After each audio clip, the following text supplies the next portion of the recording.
那个上课啊，就是应该是下周天才是正式第一节课，这次是那个开学典礼，然后大家应该会看到我们有的学员进度已经超过一半了啊，这个是大家不用惊慌，好吧？到时候看到作品的时候不要惊慌啊，也就是说大家根据自己的一个情况来，因为我们每个同学的情况都是不一样的啊。好，那么首先呢，就是我们整个摩登平台了，已经运营了有3年了，然后有很多学员有很多学员已经从这里毕业，不少优秀的学员从这里毕业啊，在各个大的公司，然后网易、腾讯其实都有。我其实最终呢，希望我是就是每次我是很感慨啊，就是说有很多同学会来给我发喜报，就是发喜报是发什么呢？就是说，腾飞老师啊，我又收到拿了某某厂的 offer 了，是吧？过来感谢一下，我其实非常欣慰啊，就是说希望大家在这个班里面最后都能拿到，就是拿到自己想要的一个结果，拿到想要的一些 offer，好吧？其实我们有很多同学已经进入到各个厂了，好吧？这个其实我们因为我们其实还是技术出身，所以说做宣传这一块可能宣传的比较少，好吧？那这个我希望同学们最后学完了也能够像这些优秀学员一样坚持学完之后呢，就是说能够找到自己一个满意的公司，好吧？OK，那第二个呢是关于一个选题的一个问题，我这边看一下回答啊。好，选题这个问题是我在前面所着重要放在第一个所强调的一个事情。为什么这么讲呢？就是说，整个选题它直接关乎到，因为有很多同学我们整个这个学完之后就是说这个作品会直接存在于你的作品集当中，它就成了你的作品集的之一，好吧？那很多同学其实是我们有的同学其实是他不太会知道，包括有些新手同学可能不太会知道自己的那个想找工作，但是他不知道怎么办他的作品集也没人帮忙看。其实腾飞老师这边大家应该过来做选题的话，就是有私聊我的同学应该都知道，我会想要大家先把大家的一个简历作品提交给我。为什么呢？我会看到你们在这个简历作品集里面，我会判断出你是当前处于一个什么样的一个阶段。那其实很简单，这个也是放到前期比较重要要强调的，就是很多同学可能刚入行的同学可能会看到，就是我们的有些同学就是把自己以前一些绘画或者是一些色彩的作品，就是非专业性的作品放在这个里面，这个其实是比较扣分的就是说这个在我来看，这个你还没有入行，或者是你专业性的作品太少了。然后第二类同学呢，就是说目前占比比较多的，就是这中间这块大部分同学就是属于一个作品不够充分的一个状况，或者有两幅作品，但是作品量是绝对不够的。那这种是有效作品是偏少的，就是这些同学他在那个我们的竞争里面是很难脱颖而出的。那么第三类就是有过充分准备，就是他的作品量已经很充足，而且非常的全面。我能通过他这套作品集能够看到他有地编的知识，有灯光的知识，有模型的知识，PBR 流程他也是会的。他甚至有一些成熟的一些项目的一些经验，这些都是很全面的。所以说大家就是说很多同学经常会问我的这个什么样的一个作品集才能过初筛，是吧？这种状况下面，我们达到一个什么样的水平才能够 OK，是吧？这个其实一目了然我们站在这个层面上，大家其实按照我说的这个去反推一下自己的一个状况，去对标一下你当前是属于哪一种情况，好吧？那最终如果说大家想要找到一个好的工作，那我们肯定是要往候选人 C 这个方向去发展的。我们的作品集首先肯定得达到3、5套以上保底的话你得要3套，是吧？充分一点的话可能要5套，然后那5套作品，我们5套里面可以去录制很多一个展示一个角度，到时候都可以进行一个使用。然后里面我们所用的资源，可能有些东西是自制的，我们拿出来进行一个展示，那是到时候这一套作品它形成的作品集是足够充分的，好吧？所以说这个在整体的一个竞争就是跟其他同学的一个竞争面前的话，是能够就是能够脱颖而出的这种状况。那前面的就是同学们大家自己对标一下，如果说前面这两种还处于这两种情况当中的同学，就是自己可以看一下就是说我们的目标就是朝这种第三种同学去发展。好，那第二个呢，就是我们整个课程周期呢是16周。那整个16周的课程呢，其实相当于是一次毕业设计，或者是一场有人带着你们做的一场测试。你可以理解成是腾飞老师带着你们去做了一场比较高精尖的一场测试。那这个测试呢，我们是花了更多的一个时间去把这个测试做得更加精细化，展示面做得更加充足啊。那所以说一开始我要强调的第一个东西就是选题。选题为什么在这里非常重要了？就是说，我们同学所选的这个原画，最终所呈现在你的作品集里面，就会呈现出来它所配套的一系列的展示。那呃，那这里的，比如说这位同学啊，我举个例子，他也想要去风格化的场景啊，他要想去明朝或者元神或者之类的一个项目组，那对标的他的作品集肯定是这种风格化的项目或者风格化的作品，肯定是要偏多一点的，好吧？这样的话，站在项目的角度啊，站在项目上，站在这个公司的层面，他觉得他拿来能用啊，不用花太多精力去培养，是吧？这样契合度比较高啊。那这个也是一会儿我后面要讲的啊。所以说这里的要点是什么？就是在选题的阶段，你要搞清楚啊，你究竟最后你是想要打造你的一个作品集呈现出来一个什么样子，好吧？反推出来你现在所要去做的一个原画的一个选题，好吧？啊，选题的一个方向，因为它最终会形成你的那个作品集的一个风格啊。好，那么关于选题这一块呢，我在我们的那个我们的那个公告课前的那些内容里面，大家应该能看到啊，这里面有一个文档，这个文档我有详细的去说明，好吧，就是详细的说明，可能有些同学还没看到，那后面来的同学可以再去点开再去细看一下啊，就是说尽量去走自己想要去的那个风格的类型，然后去用它去反推。为什么这么讲呢？因为我们一般在项目当中，一般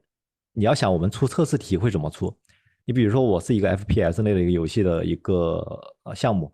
那我所出的测试题肯定是贴合我项目的，懂吧？懂这意思吧？就是说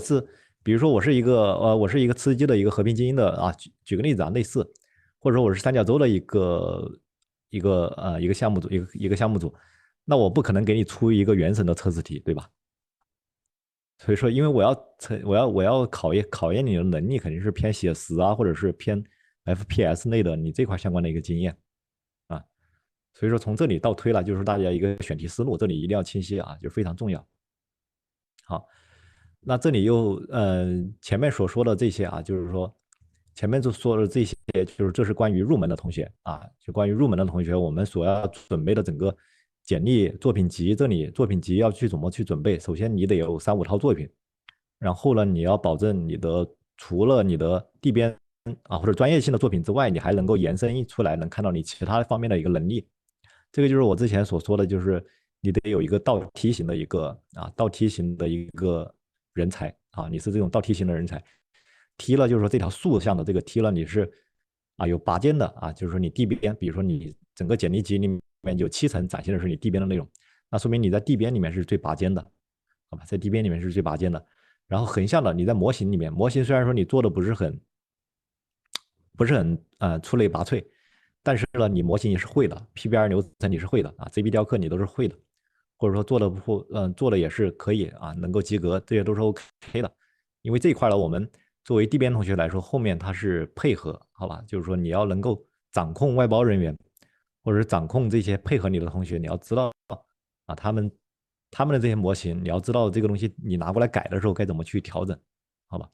不然说你连这些基础你都不会的话，出现一个问题就是模型同学他做的模型有问题，但是你看不出来，你看不出来。第二个你不知道怎么改，那他也不知道怎么改，你也不知道怎么改，那这个就完了啊。因为在一些细节编辑到做到后面的一些细节呈现上，全是模型上的一些抠的一些质感细节质量都在这个上面啊。OK，好，那这个是关于那个入门同学想要工作的，好吧，想要工作的作品集的一个准备的一个情况。那第二类情况呢，就是关于作品集，就是目前的同学准备跳槽的同学，就是已经有工作的同学准备跳槽的同学，我们来看一下他的作品集的一个情况。那这个作品集你应该怎么去准备了？啊，首先我们来看一下，就是我这里准备了3个不同的项目组，一个是原神，一个是王者荣耀，一个是和平。我假如说这3个项目组同时在招人，好吧，我们来对标一下。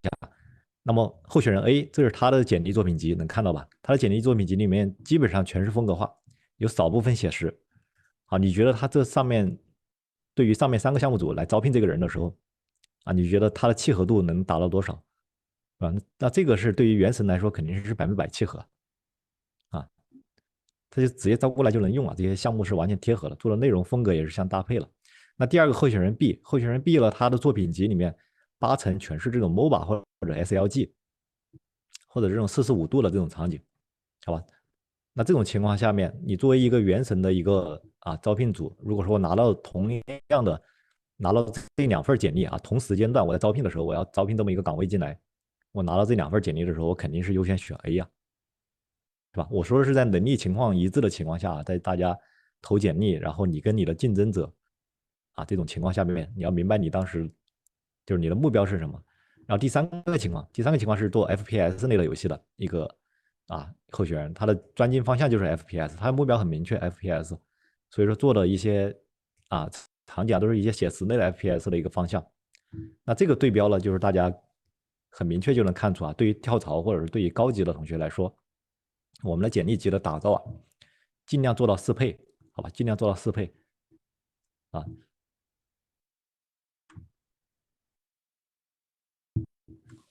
好，这里跳出来了，稍等一下。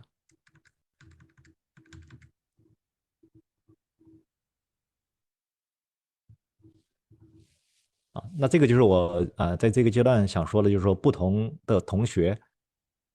大家根据自己的一个情况，然后来去对标啊。好，那这里我再更深入了去剖析一下，为什么这么说呢？就是说，对于跳槽的同学或者对于资深的同学，更进一步的时候，你一定要有一个很明确的一个方向一定要有一个很明确的方向，你就是对标去哪种类型的一个游戏了因为目前市面上的游戏种类其实分的大的就那么几个，是吧？你要不去 FPS，要么 MOBA，要不是那种角色扮演，是吧？基本上就是这几个种类。写实类的大世界多吗？写实那个大世界，那个暖暖暖暖也算吧。好，然后我们接着来看就是说，嗯，为什么这么讲为什么说对于资深的同学或者对于高级，或者对于那种已经有工作好几年了，想要去到下一个项目组我们一定要有一个明确的对标。为什么这么说就是说，给大家举个例子，你比如说，像我们在我们那个楼上就是说，我们楼上其实是那个我在30多层嘛，然后这个是在40多层街山，也就是那个三角洲他们那边他们是有做这种枪战的经验的所以说他这里他这个出电梯口就能看到他这个立了一个牌子，成为全球最强的游戏工作室不知道大家能不能看到我红黄标的这个成为最强的游戏就是枪战游戏工作室，枪战游戏我觉得他这个标题就是非常的好，就是为什么他站在工作室的层面，他们其实是把这块的基因其实挖掘的非常的，就是他们有这个枪战的基因，他们从那个街山，从那个叫什么来着，穿越火线从穿越火线，然后到那个一系列的吧，还有很多就是说一系列的枪战游戏，他们从这么多年来一直都在干这个事情。所以说，我觉得不意外就是不意外他们做三角洲能够成功，因为他们确实是有这个基因的，有这个基因那这个基因就是站在一个工作室，或者站在这么大的一个项目组的背后，我们来看一下这个基因它是有什么组成的，好吧？那在这个工作室下面，你比如说我以前类似于我讲一讲我的经历，那我在以前我所参加的这种写实类的这种 FPS 类的游戏，我们经常所参加的一些团建都会带着我们去去做这种真人 CS 的这种团建，或者说我们经常有人玩的时候就是玩那种枪械道具，他们会就是无论是策划或者是美术，他都会对这个方面去感兴趣，知道吧？这个里面深挖会有很多很多很多的细节，会对里面进行一个感知。因为你假如说你不玩，我举个例子，大家如果说对 FPS 类游戏不感兴趣的人，可能不知道这把枪是什么枪，好吧？我换一把步枪或者是换一把冲锋枪，你可能都不知道是什么名字。但是对 FPS 类感兴趣的同学，他能够瞬间叫得出来它的名字，并且能够知道它的一个结构是什么样子，并且知道可能更深入一点，他可能知道它的历史，好吧？可能知道它的历史它是怎么来的，这些都是挖掘的更深入。所以说这也是我想说的，就是说大家虽然看到了表面上是一款游戏，实际上它是表面上看到的是一个游戏工作室，实际上它是集合了整个实际上它是集合了整个这种喜爱或者是对这块有深入研究的一帮专家或者一帮对这方面感兴趣的人，是吧？这帮人就是玩这个东西玩的很透了，然后他才能把这些东西传达出来那除了举个例子就是说，他除了我们在做这个枪战类的，平时我们会玩一些真人 CS 类游戏，或者说我们还会去看一些是吧？就是这种真实的这种枪战类或者是战争题材的电影，我们要看它的一个真实的感受是什么样子，它的场景是什么样子，是吧？那种氛围调性是什么样子？你比如说举个例子，那三角洲三角洲这次做了这个黑鹰坠落，不知道大家看没有我们一起来感受一下，就是这个黑鹰坠落。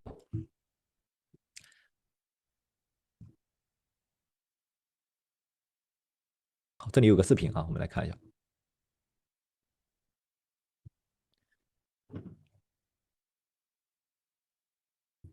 好，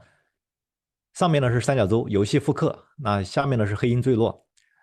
那这里我想讲的就是说，整个三角洲它为了它三角洲是直接就把这个电影的版权买过来了据说是把这个版权买过来了，直接就复刻了。大家感受一下这个每一个镜头，每一个这种氛围或者大的那种调性啊，就是它能够出圈它是有它的道理了所以说就是他对这一块的研究已经非常的透彻了，并且呢，他开始去学习国外的一些比较先进的或者说比较好的一些东西，把它套过来用。我觉得这是一个比较聪明的一个手法那这就是说回到就是整个在项目组内他们在干些什么事情，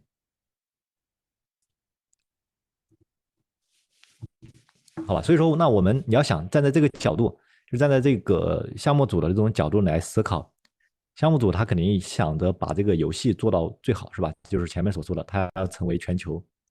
最强的游戏枪战类的一个工作室，那他肯定是自然会去研究研究这些战争也研究这些东西。那在现实生活中，这些项目组里面的这些成员，比如说这些策划我们在公司那边经常看到就是大家不同的工位上都能看到不同的一个风格。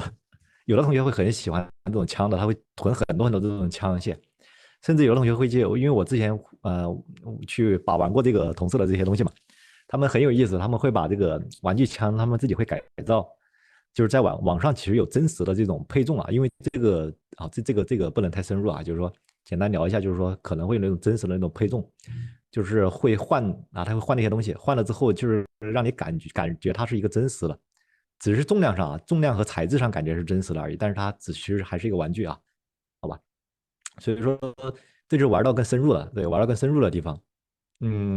有些同学他可能喜欢赛车，他是比如说赛车项目组的，他的桌面或者他之内摆满了整个车类的车模或者是之类的一些东西这些就是说，所以说每个同学都有自己的一个喜好，尤其是像我们这种做游戏类的，就是说大家虽然做的手头这些东西但是大家还是要会玩，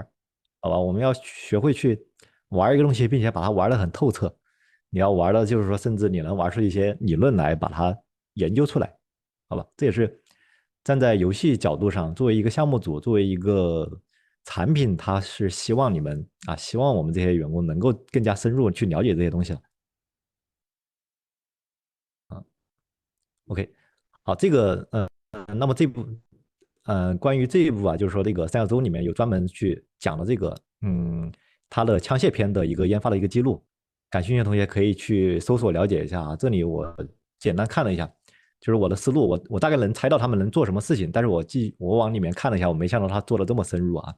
就是他们策划为了去真实的体验这种枪感，因为这种枪感我是要放到游戏里面去还原给玩家体验的，知道吧？就是具体的每一个瞄准镜它的大小，它的那种虚实怎么处理。首先我作为一个研发的人员，我得了解，对吧？我大概看了一下，他们是策划是专门飞到国外去对真实的那种真实的这个东西去进行一个测试并且好多次你得玩熟悉了，你才能把它传达给其他玩家，好吧？感兴趣可以去看一下最后的这篇帖子。嗯。这是关于 FPS 类的一个游戏的一个我想说的啊，就是说，嗯、就是说大家所看到的一款游戏，它其实不只是啊，就是大家除了手头我们美术的东西之外，我们还要更加关注于，就是说你对这个东西啊，你对这个产品、对这个文化的背后的底蕴的了解啊，要更加的一个深入啊，或者说你就是你真的能够深入进去，能喜爱这些东西。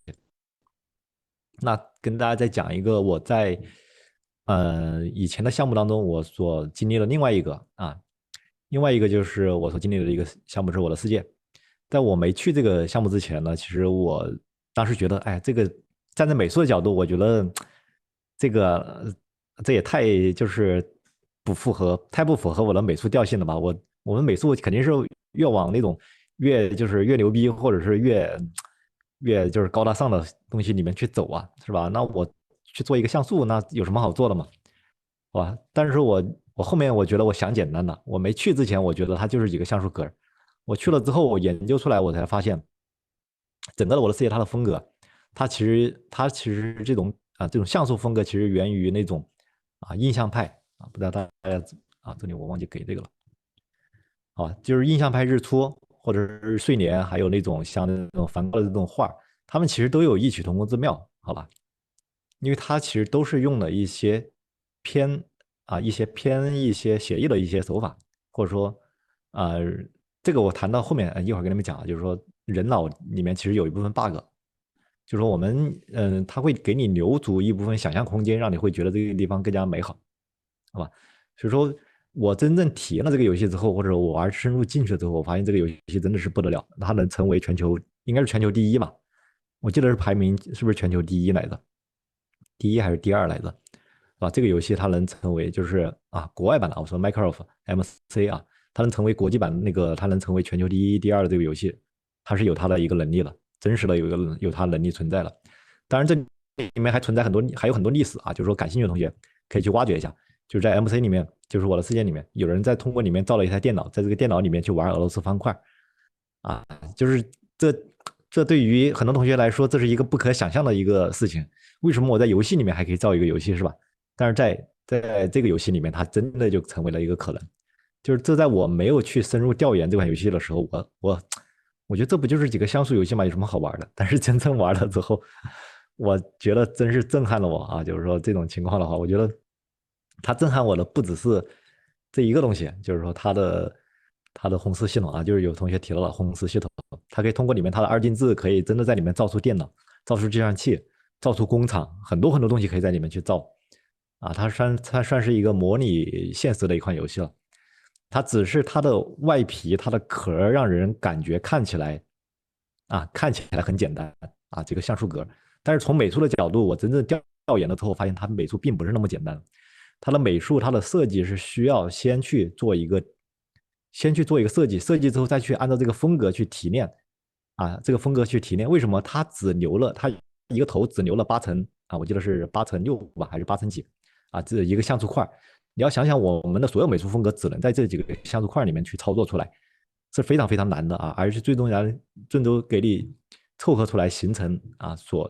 某种形象，让你感觉会非常像，就是这个是非常难的。就举个例子，就怎么来说这个意思呢？就是说我只给你啊，比如说这个梵高的画，我就给你3个颜色，你要把它画出来，并且有它梵高的那种感觉，你觉得难不难？你想象一下，好吧？所以说这个东西我以前就是说我以前的一个思路的一个转变，是我深入之后深入了解之后发现没有那么简单所以说大家针对任何一款游戏，你深入调研之后，里面都有非常可挖掘的点那第二个呢，就是说关于我的世界里面，我还要谈一点，就是这个它有很大的一个历史渊源，它有很多的一个玩法。那像一个 to B to T 了，就是2B2T 的这个历史，感兴趣的同学也可以去搜索一下这个就涉及到太多太多一个故事量了里面发生了很多很多的故事就是说人性的，或者说啊一些或者这个玩法上的，它就是不愧它是世界第二的游戏，好吧？然后它的流量也是很大了。因为我们当年在做这个游戏的时候，我们调研过很多，当时玩这个游戏的很多年龄层我当时的那个年龄层应该是初中到高中的人数是非常多的。但是这几年过后，现在这一帮这帮学生们应该是应该要不就是上大学了，可能现在很多来听课的同学可能是那个 MC 的忠实粉丝啊，就是说可能他们已经上大学了，已经上高中了啊。所以说呢，就是这个东西你深入了解之后啊，它并不是那么的一个简单啊。所以说这个就是引出来我想说的另外一个事情啊，这里引出来我想说的另外一个事情，就是从风格层面上谈啊，风格层面上就是我前面所讲的，就是说我们看到这些东西，这种印象派的这种东西，它其实跟我们的这种，就是我想说的，就是我们头脑里面是有个 bug 的，就是任何东西冰山一角，就是我们视觉上所看到的玩家所看到的呈现出来部分，你是能看到的，只占整个头脑里能想象的20%-30%，有70%的地方可能是你想象出来了。这也是在我们国画的那个地方，国画的这种写意里面，就是美术风格上所谈到的另外一点，就是说国画为什么写意这一点是对于国画来说是一个灵魂因为这种写意的东西，它其实给你的头脑里面留了非常足的一个想象空间。我就拿中间这张图来说啊，这个是我当年在研究那个场景之道，也就是场景的那个道啊，就是那个道理的那个道，场景之道，就是这个后面我感兴趣的同学后面我会再单独分享啊，单独分享出来，因为这个知识点可能比较深奥了，就是这里简单跟大家过一下。就是我这里想强调是一个意境两个词核心的是那个头脑里面我们的那个所没呈现部分的这些地方玩家自行脑补的这些地方非常的重要，好吧？这也是跟我们的那个国画里面的那个这种意境是相通的。你比如说像中间这张图，它其实整个画面上没有太多的颜色，它就用笔轻微点缀了一点，看到吧？就是整个黑白的一个画面，用笔轻微点缀了一点点这种柳树上的一点点这种绿色的枝芽，这会让你感觉到什么呢？春天来了，是吧？像冰雪的这种天气，突然发了一点点那种春天的那种芽就是给你这种印象，你会顺着这个思路去想，就是是不是春天来了，然后万物开始复苏的这种感觉，对吧？是这种感觉。然后河面上可能有一点点小鸭子，或者是有这种睡莲，它虽然就点点点了几下但是我能想象到这个河水是不是很清澈，下面有石头能够见底，上面有些鱼上面有鸭子，鸭子上面有一些莲花、睡莲等等等等，远处的牛，然后有人在那耕种，会让我想到，瞬间会让我联想到整个广西那这种竹林满大片的，然后会不会有油菜花田满山遍野，然后远处的这种这个是不是喀斯特地貌我忘记了就是远处的这种山比较有特色的这种桂林的这种山这种山脉甚至有渔翁，甚至有这种雾缭绕的里面，上面有鸟在飞的这种感觉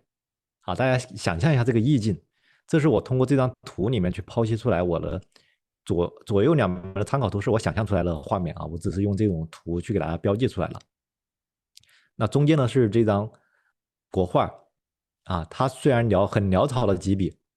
但这个画面所呈现给我的意境是吧？我觉得是非常的足了。这也是我想强调的，就是我刚说的这一点就是说我们视觉上其实能看到的，整个画面上视觉上能看到的其实非常的少，但是它给了我们很大的一个想象空间，好吧？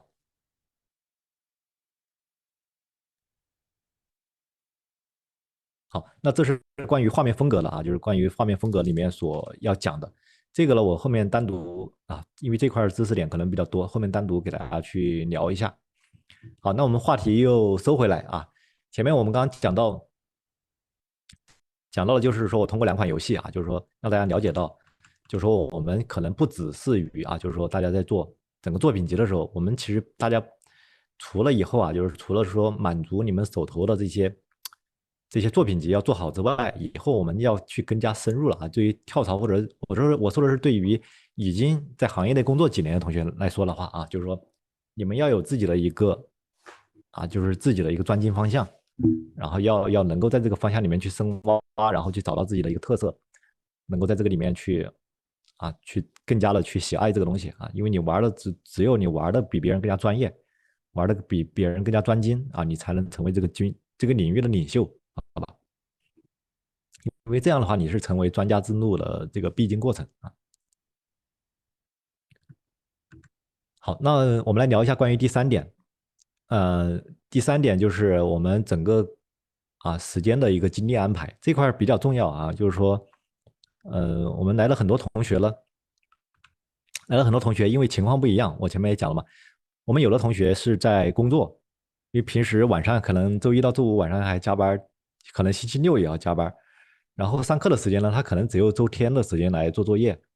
但是有的同学可能是学生啊，就是说现在可能在大学里面，有的同学可能大学的课比较多，他可能逃课来做这个作业，也有这种情况啊，像我当年就是这样，呃，然后也有的同学呢，可能是现在是离职了，然后全职才开始做这个事情，所以说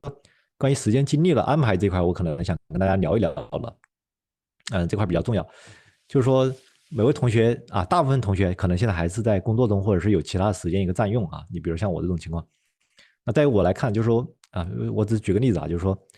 很多同学可能现在在白天早上你起来之后，可能要去吃早饭是吧？吃完早饭你要去公司你路上要耽搁很久，然后到了公司之后恍恍惚惚了一段时间，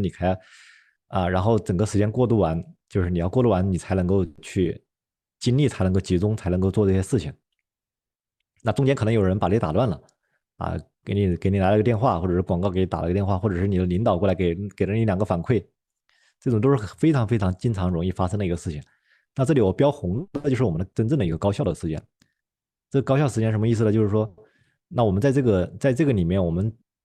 一天当中我们其实盘算下来，一天当中真正的高效的时间非常非常的少。所以说，很多同学其实很容易把时间花在晚上，因为晚上没有人打扰，知道吧？没有人打扰，然后下班之后没有人打扰，但是那个时候呢，你的精力你的精神或者说你的精力已经大部分付出给工作了其实回来再做作品，其实是非常累的所以说啊呃这里我想强调就是关于精力的一个安排，就要大家尽量想办法去扩展自己的一个高效的时间，找到自己的一个精力的分配方式，好吧？那我们就想办法去扩展你的这个红色区间。那比如像我一般呢是在早上，我一般早上我起来会比较早，所以说我的时间段呢就是说，我除了跟大家一样这种时间段之外，上班的这种时间段之外，我会在早晚，现在是早晚以前是早上，我可能起得早一点，可能7点钟起来，然后有2个小时的时间，7点到9点嘛，那2个小时时间是我绝对专注时间，因为那个时候没有任何人打扰。没有任何人打扰，然后也很安静我一个人就是在电脑面前做东西，我觉得非常专注，它的高效率甚至超过了我整个一天的那种效率，好吧？然后再就是晚上，那么晚上也是没有人打扰的一个阶段，所以说早晚吧，我觉得早晚是一个比较核心的一个阶段就具体的大家根据自己的一个情况来，就是精力你分配在哪儿，就是我们课程内16周的整个课程内，你的精力要分配在哪儿，这个大家自己去安排，好吧？那有的同学说我可能就中午的时间，我可能2个小时，我中午的时间，因为我不睡午觉或者什么的，中午我的时间可能会比较好安排，那你就把时间集中到中午去。有的同学可能习惯早上，有的同学习惯晚上根据自己的一个情况来。那整体其实我想说的就是说，那我们不求一步登天，我们每一天一步一步来，好吧？每一天给自己留2个小时，或者说就算短一点，你压缩一点，每天就算1个小时，好吧？每天1个小时，就是你只要每天能摸一下那个 UE，或者说每天能够打开那个场景，我们往前推一点，每天往前推一点，你要保持你那个手不要伸，好吧？因为在我的整个过程中，我能够明白就是说大家一旦手伸的话，出现一个问题，一放这个东西一放就是几个星期可能就过去了。然后呢，可能1个月可能过去了，然后就烂尾了我们班上其实有很多同学就是前面其实有很多同学，大家也能看到，我们现在其实有很多同学已经毕业了，就是能看到很多作品，但其实还有不少作品其实是目前还在过程中的，或者说还没提交上来的，很多同学可能还卡在半路的，这种都有这种情况发生，所以说有各种各样的原因会耽搁你们去中断这个事情，知道吧？就是说别看就是别看每天养成这个1个小时这个小的习惯，但是非常非常的重要。老师我自己一天学习10个小时左右，累了之后就去锻炼1个小时。好，我就是说，还有一个很重要的一个点就是说，还是要注意身体就是说我们这一行呢，吃的是个青春饭，然后对于也是一个技术活准确上是个技术活门槛其实是比较高的，因为我们本身是有一个美术基础作为一个加持之后，在美术基础上叠了第二层的一个技术啊，所以说它的门槛是很高的。很多同学他没有美术基础，他来学这个东西，他会发现天花板啊，天花板就是到顶了，他没法更进一步了，因为它的下面的基础太薄弱了。所以说，我们整个的就是大家很多同学可能是从美术就是艺考过来了，就是3年的一个美术基础，所以说本身你就已经超过很多人了，好吧？那在后面呢，我们学习过程中就是说养成这种习惯，每天一点点，每天一点点就可以啊，不用说我们怼着某一天一下子把它进度推个多少，这个就是怎么说呢？就是说，在我来看啊，就是说我的习惯可能还是更属于这样，就是每天一点点这样慢慢来啊。好，第二个要强调的就是在我们精力分配好之后啊，就是这个精力分配好之后啊，要做到绝对专注，好吧？就是我希望大家能够像高考一样去面临、去处理整个的学习过程中这个事情。因为这么讲啊，就是说我们的同学里面，我经常能看到，或者有的同学他会问我，哎，老师，我可不可以同时开3个作品同时开始啊？就是同时开启3套作品同时开始啊？我当时听到我很诧异，我觉得你是完全没有这个精力了，好吧？就是说你完全高估了自己的一个能力啊，因为很多同学可能不知道自己的一个实际情况啊，就是说，就是这也是我后面要讲的，就是关于作品的这块的一个讲解说明。那我们的整个作品呢，我们整个作品其实分为3个阶段啊，就是3种情况啊，不是3个阶段，这里说错了。第一种情况就是临摹，啊，这个难度其实是相对初级一点的啊。第二种情况呢，就是说就是二创，这个相对高级一点。第三个是原创，这个是地狱级了，好吧？第三种情况不同，你所面临的时间啊，所消耗的时间，或者说面临的反复也是不一样的。我在整个就是工作当中，我碰到很多同学临摹做的非常好，他能够还原原画啊，做的非常好。我看到啊，就是我们有同事过来了，啊，就是我讲的是我们同事的故事啊，就是说他临摹做的非常非常到位，他能够还原的跟原画一模一样。但是呢，让他开始做二创的时候，那这个瞬间各种毛病就出来了，知道吧？或者说让他做原创的时候，完全就做不了，完全就是原创不了。就这里就是完全就说明了他在这2块的上面的一个知识点的一个缺乏，只能做临摹。那这也就是导致了他自身的一个局限。局限在哪儿呢？就是说，嗯、就你可能只能做这部分内容啊，我在组里面我就只能给你安排一些东西临摹，你就不能去进一步去做一些二创或者是原创的东西，那我就这一头东西我就没法整体交给你，懂得意思吧？我站在一个组美的一个角度，或者站在一个组长的一个角度，如果说大家思考一下，如果说我是一个组长，你能帮我分摊一点，你能帮我分摊一点东西，我觉得挺好的。你能帮我分摊的更多，当然更好。你能帮我分摊全部，那说明你的实力是在这儿了，是吧？你实力这么高，我肯定是要养着你，然后顾着你，罩着你了，是吧？所以说，就是这个真是根据自己的一个情况啊，就是说，就是说，虽然这个后面的阶段很难啊，就是说，但是这些都是大家要攻克的，因为这些东西你只要你能拿下之后啊，你能够说明你在场景这一头你是能够吃得透的，你吃得透了，那你的能力上去了，自然有的地方是需要你这种人才的，好吧？好，不是录播啊，这是直播，然后大家有疑问的话可以提问啊，我能看到。所以说这里关于整个的作品，大家所面临的3种情况啊，就是说临摹啊，然后还是二创，还是原创，这3个等级是一步一步来的。你不可能说一步登天上来就说，哎，老师我要原创这个。我觉得这个，我觉得目前能够原创的坐在这里的同学98%的同学达不到原创这个地步，好吧？达不到原创这个地步，或者说这么说，你能够原创一部分，但是在我来看，你达不到纯原创的这种地步上，你可能很多地方还是二创的啊，因为原创它的设计它的思路其实就相当于你能够达到原画的那个标准的啊。什么时候才能达到原创这种级别？你可以自己设计那个镜头的时候，你就可以了啊。可以自己设计的时候，或者说你自己能够明白我这边课里面所讲的那一套理论知识，你能够全部吃透的时候就可以了啊。大家应该能看到我之前在做我的作品的时候，我经常会做到一半我没有思路了之后，我就会自己去创造。那我的这张给大家看一下我的这张图，稍等。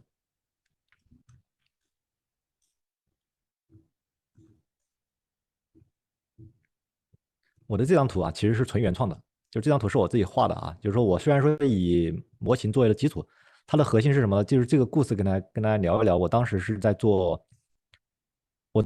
峡谷的这张图，但是峡谷的这张图的原画它只有这一屏的一个角度，它没有这个村庄里面的任何信息，知道吧？我只能从这个角度看到村庄，所以村庄里面的那个视角需要我自己去想象。那我当时在做这个村庄视角的时候，这一屏其实是村庄视角啊。我在做这个村庄视角的时候，大家能看到我这个过程图，就是做到后面我其实改了很多版，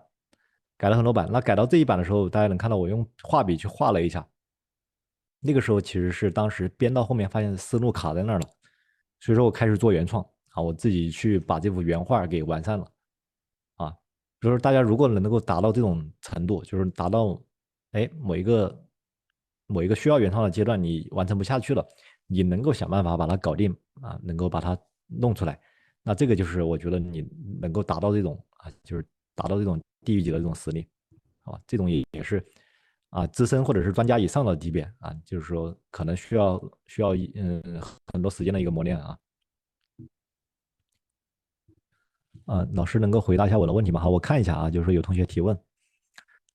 审美差能不能学零基础原画？原画其实就是审美啊，其实整个场景的审美核心，我画过那个三角形金字塔，不知道大家明不明白啊？最底层的金字塔最底部是那个，好，这里再拼一下吧，可能有的同学可能没看到过啊，就是我画过一个三角形的一个金字塔，这个金字塔最底层、中间层、这里层是分别代表什么啊？我给大家看一下，最底层这里代表的就是模型啊，模型流程是吧？然后中间层代表的是地边啊，高阶层这里代表是灯光，所以说这里是串通的啊。作为整个3D 场景来说的话，啊，就是很多同学是从地边开始学起了。那你要往上一级更进化一步的话，你可以去考虑一下灯光，因为它对你的整个场景的调性、场景的氛围是有很大的一个影响的。你要往下一级的话，你要去补一下基础。很多同学可能学地边还没有模型基础啊，这个是我也是强调，让班上的同学就是最后走完地边流程去补一下模型的那个 PBR 流程基础了，好吧？全流程去补一下了。那整个的审美的最核心的审美的顶层，这里是什么？告诉大家，这里是原画，场景原画。好，因为腾飞老师当年是最早是从场景原画转过来的，好吧？我是场景原画转到地边了，后来然后学了模型，然后从地边里面又做到灯光，所以整个这一套目前是吃透了啊。好，所以说呢，大家面临的这种情况，我来给大家聊一下，就是说这也是跟前面选题所要聊到的一个点，就是临摹这种大家找的这种选题，你们现在相当于是在临摹阶段，好吧？就是我们为了把大家的这个作品集做的更加能够脱颖而出，其实大家找到一个好的选题，一个好的原画，对你们有非常大的一个帮助，好吧？因为这里面的东西它都细化的非常好了，你还原出来就好了，你照着还原就可以了。因为很多东西内容安排都已经给你去布局，给你去思考好了，你不用自己动太多脑子啊，把手的功夫做到位就可以了啊。那这个是关于临摹的一个情况啊。那像这位同学，这个是我们上一期班的那个香菜同学啊，他做的是黑悟空的这个已经发布在我的那个A 站平台了，感兴趣的同学可以去看一下。那我们整个课程周期里面啊，整个课程设计当时设计思路也是这样，我给大家去设计了一个核心镜头，是要求大家去还原原画的。那这个其实难度低一点，因为这里只需要大家去临摹就好了。那第二个，我设计了一个二创的一个阶段，就是我整个课程周期我主要包含了这两块，啊，就是重点其实是包含这两块的。当然，原创的部分我给了大家的一个思路了啊，这个思路也是给了的，但我们重点的还是面对这两块的内容。我们来看一下二创是怎么解决的。二创我这里是通过给大家去解决了一张规划和那个规划图。很多同学可能第一次接触到这个规划图啊，这个规划图我在我的那个这个上面，我的那个 B 站，好，我开一下啊。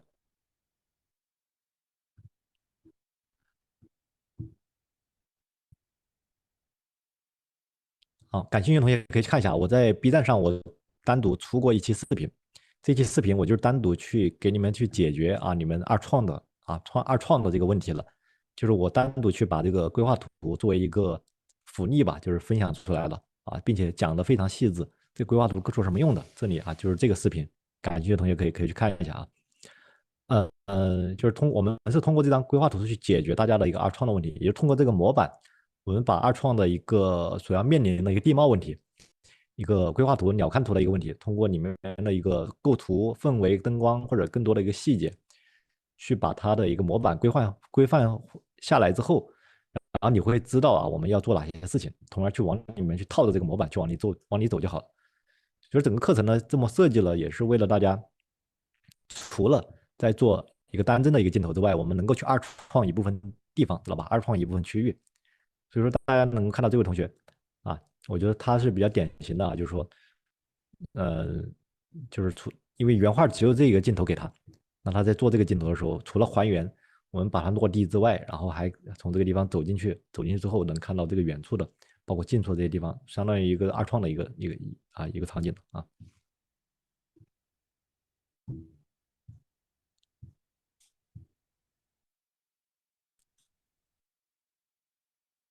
OK 啊，我们先来看一轮问题啊，有些同学提问，我们来看一下。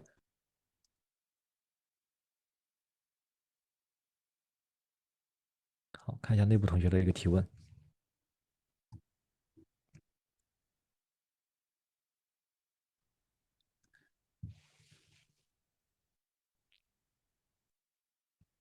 可以摆了后 AI 生成原画吗？好，AI 这一块我也要讲到啊，就是后面我们会更新，把这个工具更新进去，因为AI 目前还是在怎么来说呢？就是说，如果说你的审美底层你无法判别 AI 生成的好坏的话，那你用 AI 它对你可能是一个反向作用，懂这意思吧？就是你无法拿捏 AI 的时候，它对你是反作用的；但是你能拿捏 AI 的时候，那它对你是有很大的一个帮助的。这个能否拿捏，就取决于我前面所说的，就是你的审美的功底啊。就是说，我们刚说的，就是那个三角金字塔最上面原画基础那一块，也是我课程里面所讲到的，就是那几套审美核心理论啊，大家有没有熟练的吃透？好吧？因为我们原画其实后面我想把这个东西作为辅助进去，作为地编的一个工具啊，就是说，后面看我能不能更新一期给大家讲。因为很多同学其实真实会面临这个二创的这个问题啊，比如说我们换到另外一个镜头，这个同学他从这里做一个跑图，如果说他从这里跑上山举个例子，他从这里跑上山的话，他后面的镜头他就不会做了。那这个其实如果说我们能用 AI 去生成一张镜头，或者生成20个方案，我们从里面去挑一个方案出来，能够辅佐它进行一个完善的话，我觉得是一个很好的一个工具啊。好，这块我看一下后面啊，就是说听一下学生们的一个需求。如果说后面多的话，我们想办法能够把这块的一个知识点把它补充上去啊。还有公司没有原画，对，这也是我前面说到一个难点啊，就是说这里非常难一点，就是有的公司它给大家的一个，有的公司它给大家的一个测试题啊，我不知道大家有没有遇到过啊？有的公司它给你的一个测试题，它就是完全没有任何原画，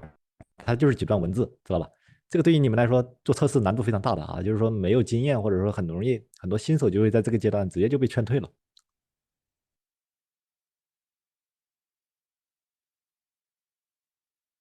好，我们一条条同学来看啊，就是说看一下还有其他同学有一个提问。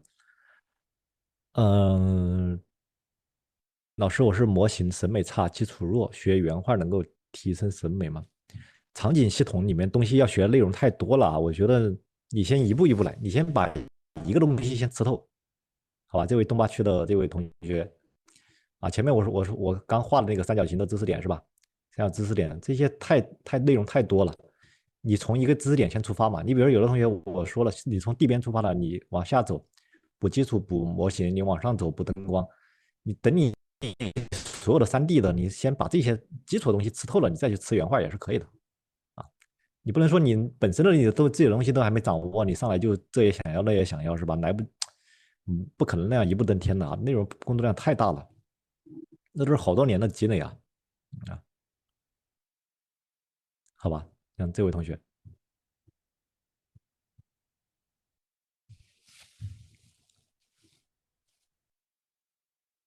好，你看有些同学说在没有原画的公司啊，没有原画，有的公司它就没有原画，直接上来就给地编自己去编是吧？我有很多同学也是会面临这种情况，因为有些小公司确实是不会自己造原画的，因为那个成本又上来了啊，就一个地边。那所以说它地边纯地边这种，它虽然节省了这个钱，那它出来的这个质量，它肯定是无法保证的。那在这种，我觉得在这种情况下，也是对你的一种锻炼吧，就是你要自己想办法搞定原创的这个事情，也是想办法搞定自己原创的这个事情，也是你自己要突破的一个点啊。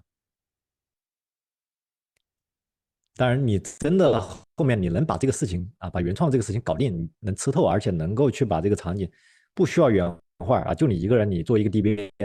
能够把原创事情把这头解决的话，那我觉得你的能力非常强啊。那个公司肯定要不就给你加薪，要不就是他会留不住你，因为外面你的实力真正能够呈现出来的时候，外面会非常多的公司会找你啊。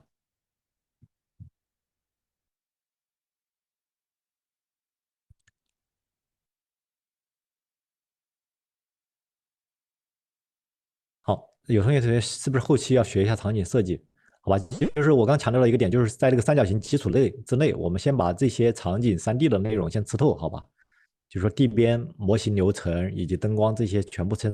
透。大家先不要想太远，因为原画这块对于你们来说太远了，目前好吧，还不到那个阶段。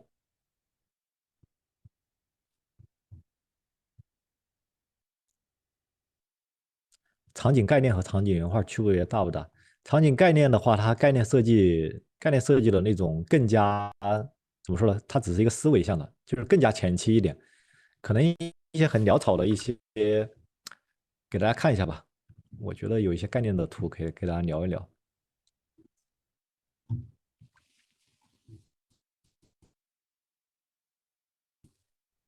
啊。你比如说，我们来看这个对马岛的这个啊，就是我刚好刚刚在看这个选题，看到这里了。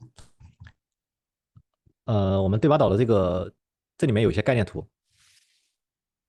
啊，它非常潦草，或者说它并没有画的很仔细，看吧，我们这位同学这个应该能看到吧？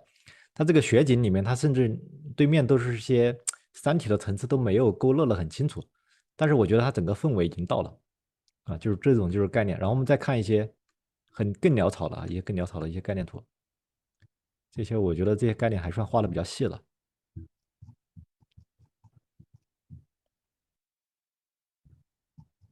好，简单过一下吧，看看有没有一些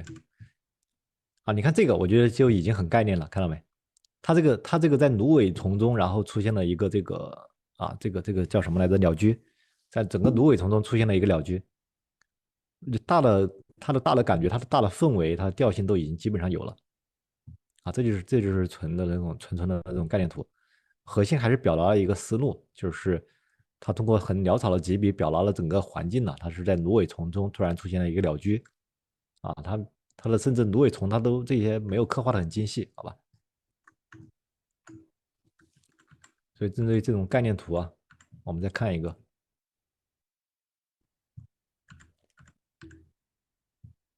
像这种，我觉得它这种概念图都已经画的很细了啊，这种这房子的结构都已经给你抠出来了。有些概念图潦草的概念图，它甚至连结构都不会给你画出来，它只是写意的去把你的那个东西给你去示意了一下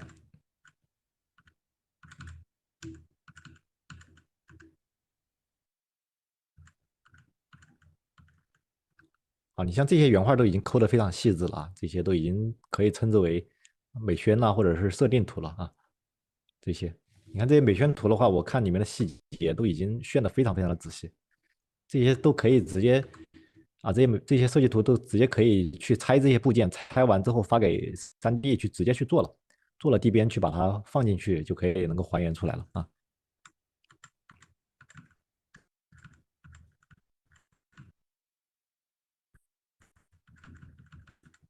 好，我看一下我这有没有一些备选的比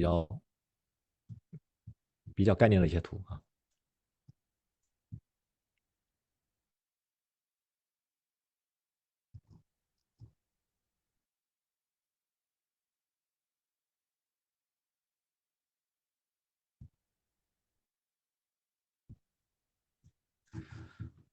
看一下原画，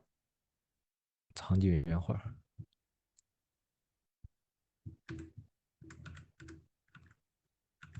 好，我觉得像榴莲老师的这个其实也算得上是概念图了啊。你看它，你看得到这是什么东西吗？我问你，你能分辨出来这是什么东西吗？你细看是看不出来是什么东西的，但是你看整体，你能看得出来，它是在想表达一个什么样的事情，在恶劣的这种环境当中，这种废墟的这种场景是吧？这就是概念，它所要传达给你的信息，它都是有的，但是它不会给你细节啊。好，还有很多啊，我就不一个一个看了。就是说有很多我们在原画层面啊，就是说不会抠的那么细致。就是我其实喜欢画概念的，因为概念实际上是一个思路，它能够很快的出图。我脑袋里面，我头脑里面可能有一个想法，我这种想法呢，我可能一闪而过，可能短短的几秒钟，我在跟你谈话的时候突然一闪而过，我要抓住那个想法，就是那个抓住那个想法，我需要快速抓住这个想法。很多同学不是很多那种高手，他就是快速能够手头有个小记账本，几分钟快速把这个想法给抓出来，然后放到那个小的记账本上，那个手账本啊，就手的一个大小，快速把它呈现出来。呈现出来之后呢，他会回到家里面，然后把这张图进行一个概念图的一个完善，好吗？所以说这是原画层面他们会去做的一个事情。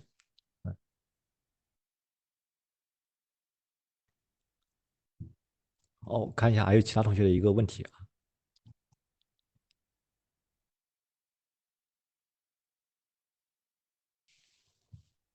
啊。所以作业就是临摹，然后在临摹的基础上拓展路线的意识嘛。对的，整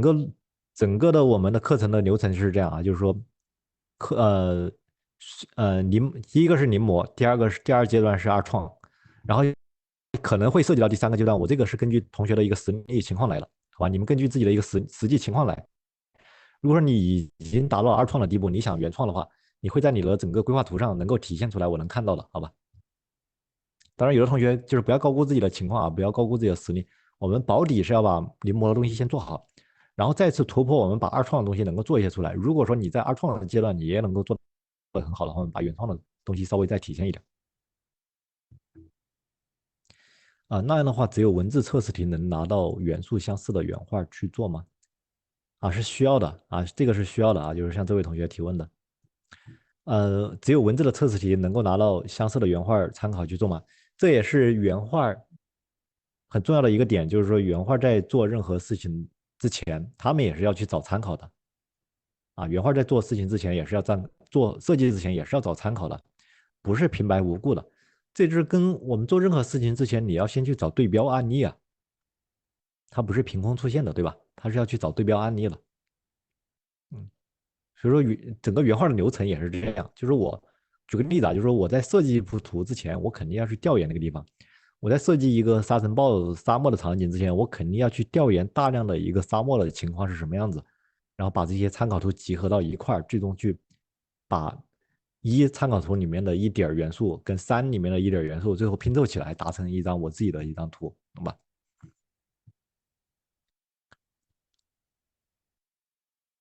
如果被公司看出来参考了原画要紧吗？这个不要紧呢，好吧，这个我觉得反而是说明你是有思路的你是有想法的。如果你反而你要自己原创的话，说明如果说你要自己画原创的话，我觉得你没有这个实力98%的同学没有这个实力。我们就是策划给了个白盒，然后没有原画，好吧，还是有挺多种这种情况的。第一边干原画老婆是不是有原画薪资了？好吧，我们暂且不谈这一头因为这头原创这一头，或者说原画那一头离大家太远了目前大部分同学还集中在这里。地边岗位看重经验吗？看重就是说这个也是我应该前面有讲吗？我看一下。好，我先接着把我们这次课程要讲的内容先讲完不然等会儿看讲不完了。我们先接着讲完就是我把一些重点项讲完之后，然后我们来回答同学们的一些留言、一些问题。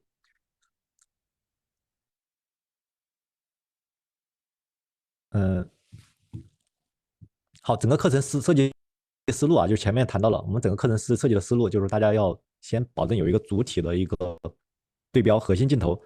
其他就是核心镜头保持对原画的一个还原，其他镜头产生一个二创或者是一个原创，这是整个课程的设计思路。第二点呢，就是对于整个课程呢，从流程是这样的我们从前期的一个选题到规划图的一个制作灯光其实跟这个类似就是说我们灯光其实也是从 DBM 里面这个流程里面去延伸出来的，就从前期的一个选题到规划图的一个制作，再到白盒的搭建，白盒做完之后，我们开始做建筑的一个吃透这些建筑的结构，然后再到30植被的一个吃透，知识点的一个吃透，再到道具、地表细节啊，再到最后氛围、灯光，再到最终输出。整个课程的流程是我集合了我这么多年的经验啊，去把它整合到一块的。那大家，我希望大家就是在看整个课的时候，不要跳着看啊，按照整个课程的节奏一步一步来。你不要说啊，我在做选题阶段的时候，我就开始在做建筑的抠这些细节。我做建筑的时候，我就在开始做灯光氛围了。千万不要啊，千万不要，因为每一步它就是一个台阶，它是依附于前面的一个流程来去做后面的一个流程的，是环环嵌套的，好吧？所以说这里我也很强调了一点，就是说，千万不要跳着课程，按照课程的节奏来。把每一个点啊，这里我所画的每一个点都把它吃透啊。好，那么最终呢，我们会输出一个就是会输出什么样的一个效果呢？就是一个我们有多个无人机的一个视角。那第一个无人机呢，就是我们刚说的，可能是临摹的那个原画的。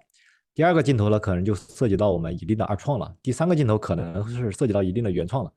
比如说有3个镜头视角给我们去呈现整个场景效果。最终呢，我们再加一个跑图的一个效果，把整个场景呢去把它做出来。因为这样的话，对于一套作品集，大家最终呈现在自己的一个简历作品集里面，呈现给审核的人员，他看了你整个场景是真实落地的、完整的，好吧？而不是说，因为我看到有很多同学他就做了一个单帧，他做的像 AI 生成的，知道吧？他把一张原画做的一模一样，然后，但是呢，他就没有跑图，它就是一个单帧效果，没有任何跑图。我觉得那你做整个地边的意义在哪儿呢？地边的意义它就是在于还原我们用角色用玩家去操控去看每一个视角啊，是吧？所以说这就是地边的核心啊，大家一定要有无人机视角去做多个镜头的展示，再加上跑图去把它呈现出来，而不是说一张单帧啊，因为单帧其实很容易造假，我把它 P 出来，或者说我用 AI 或者是用别的工具把它搞出来或者堆出来都是可以的啊，这种所以说说服力没有那么强啊。好，那这里还要强调一个点，就是说强调另外一个点，呃，就是说在这个我们当前所面临的各种就是说大家现在其实在市面上也能够看到很多很多的一个教程了，但是大家千万要记得自己的核心在哪儿啊？核心在哪儿？这个地边同学就是说学我的课程的时候，一定要掌握那套审美体系，好吧？这个审美体系里面会聊到这套核心的知识点，一定要吃透。大家学完之后也要学会举一反三，自己去把这个知识点消化，不要说到时候又还给我了啊！就是说你们不然的话，你这样知识点学完1个月忘了啊，还给老师了，老师是不会把学费还给你们的啊。那这里你的核心知识点吃透了之后，这些外面的才是对你的一个叠加啊。因为有些同学他搞反了，我看到很多同学他容易出现什么情况呢？就是他上来就开始炫各种技术，炫各种插件啊，炫各种天气，哇，这个软件怎么牛逼？我靠，然后这个特效做的很屌，这个技法我做的很好，这个材质做的很好，但是它的核心是什么？他没有了解到它的核心知识点是什么东西，因为那些所外在的技法、软件这些东西都是工具给你的，它是工具给你的，它不是你自己的东西。也就是说，我换一个人来，他也能够使用这些工具，知道吧？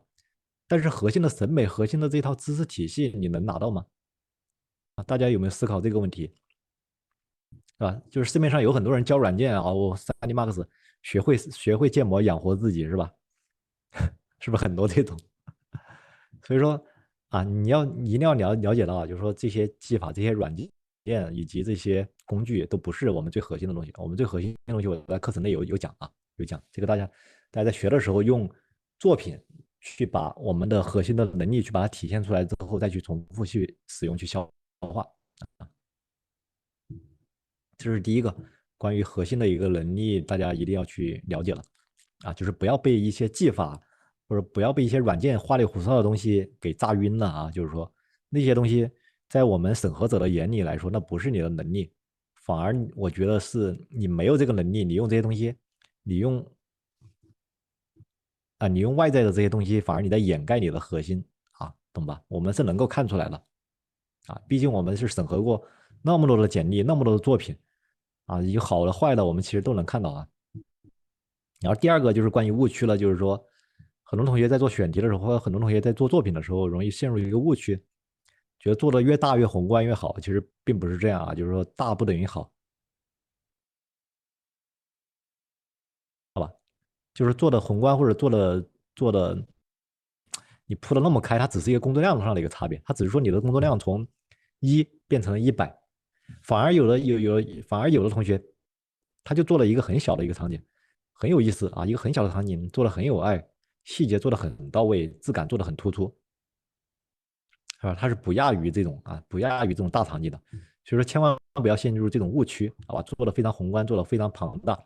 自己收不住啊，因为我目前看到了很多同学里面就会这么去操作啊，就会就上来就会先怼一个或者先堆一个这么大的场景，然后告诉老师，哎，老师我做完了，但是在我来看你都还没开始，知道吧？其实这个是我要强调另一个事情啊。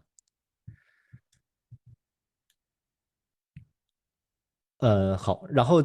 关于作品集这块前面我讲了啊，就是大家关于作品集一个打造，就是说这个我在选题里面也强调了，就是大家尽量根据自己的一个是根据市面上流行的，因为最近你看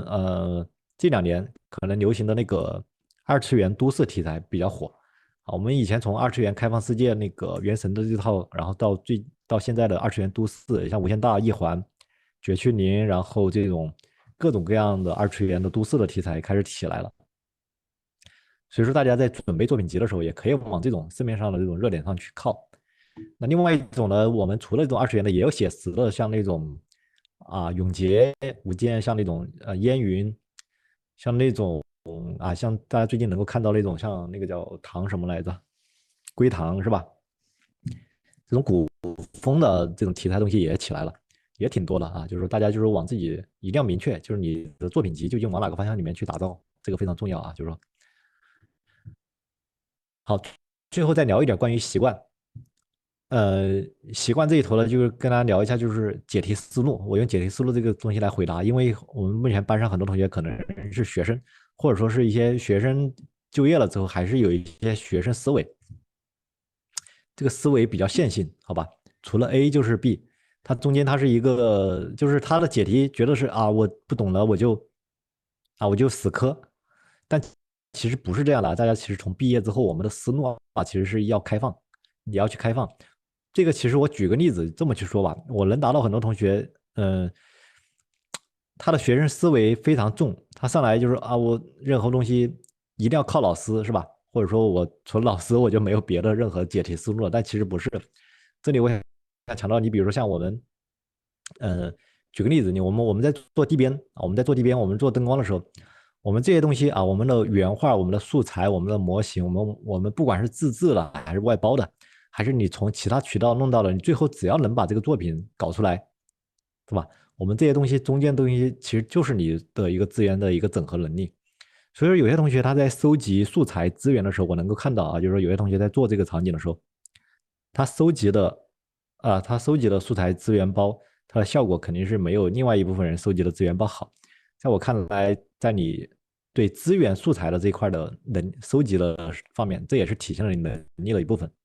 对吧？这个整个在我来看，它就是整个的一套资源的一套整合。对于地边来说，灯光来说，我们整合了手头所有的资源，把最终效果给拿出来那本次课程也是一样，我想强调的就是说，我们的线性思维不要线性思维，我们要开放一点。我们除了老师，好吧，我们除了老师以外，我们这里手头还有教程，我们还有同学我们有这么多同学形成了这个圈子，这个社区。这个同学里面其实告诉大家，我们的同学里面有很多其实也还有来自大厂的来自大厂的同学，就是说大家要学会利用，就是利用好就是身边的这些同学资源。我们还有各种资料，然后我们还有助教，我们还有平时的还有各种直播去帮大家去解决这些问题。就是大家作为一名地编或者作为一名灯光来说，一定要学会万物皆可为我所用，好吧？把这句话或者把这个习惯套用在其他任何地方因为我一开始，因为其实学地面的同学其实很容易后面很容易去做主美我也是这个流程走过来了，我能够明白什么情况，就是说，呃，我能够明白什么情况，就是说，一开始我们从一个模型去展开，你从这里是起步的，但是你做到后面，你会发现啊，你从模型掌握到一个建筑，再从一个建筑掌握到一块小范围的场景，再从场景掌握到一个宏观场景，再从一个宏观场景掌握到整体的一个氛围，从整体的氛围掌握到一系列的灯光，一系列的场景，所有的知识。因为对于整个场景来说的话，我们的里面的东西已经够碎片了，已经非常的细碎了。你能够把这个东西所吃透的话，你以后这套理论，它的核心底层的这套东西，你把它套用在其他的生活中也是可以的，好吧？所以说，本次课程的核心，我想强调的就是大家啊，跟同学们也相处好啊，就是每一期这一期班上的同学，因为我们还有这种情况，就是说有的同学可能啊，就是因为我们在一个班嘛，在一个班就是大家能够看到每一次提交作业的时候，大家能够看到各自相互的一个作业情况。那有的同学可能进入到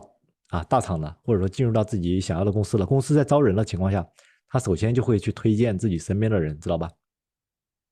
你像我们前几期我们的那个一只熊，或者说我们好多同学都已经进库洛了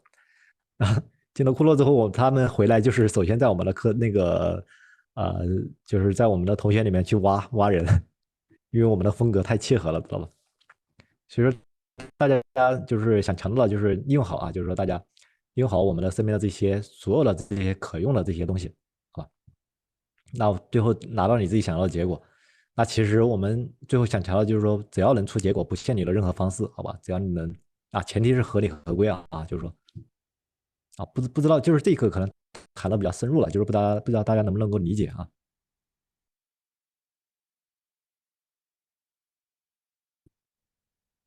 好，第二个关于习惯的养成，那我们还有一个非常重要要强调的就是整个课程周期内了，因为我们每周会固定在周天晚上去给大家去讲作业，啊，这其实形成了一个习惯。这反推过来是需要什么？需要大家每周去打开电脑，去推进你的作业进度。那这就逼着你们去养成了这个习惯，因为有的同学可能不知道啊，就是说是学生或者是有的同学可能无法自制，就是说他没有这个自制力。我们在整个课程周期内，其实逼着大家去养成了这个自制力，是吧？那么这个自制力，也就是说，其实一般来说3周啊，3到5周吧，其实能够形成一个习惯。